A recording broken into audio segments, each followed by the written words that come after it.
যে জনসভা ছিল সভা, সেখানে হামলার প্রতিবাদে এই মুহূর্তে চট্টগ্রামের বিপ্লব উদ্যান 2 নম্বর গেট মোড়ে ব্লকেট কর্মসূচি পালন করছে বৈষম্য বিরোধী ছাত্র আন্দোলনের যে শিক্ষার্থীরা, তারা এই মুহূর্তে 2 নম্বর গেট মোড় যেখান থেকে মূলত কোটা সংস্কার আন্দোলনের একটি যে পয়েন্ট, অর্থাৎ যে বিপ্লব উদ্যান 2 নম্বর গেট মোড়, সেখানেই তারা আসলে এই মুহূর্তে ব্লকেট কর্মসূচি পালন করছে।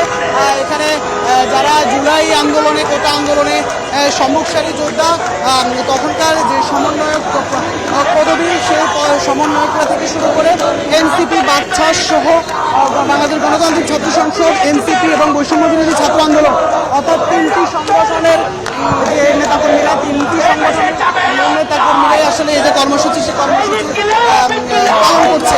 যেহেতু আজকে গোপালগঞ্জে যেভাবে আসলে এনসিপির যে সমাবেশে যেভাবে আসলে ন্যাক্কারজনকভাবে আসলে আওয়ামী লীগ, ছাত্রলীগ এবং যুবলীগ হামলা চালিয়েছে, সেই হামলার প্রতিবাদে মূলত এই যে ব্লকেট কর্মসূচি চলছে।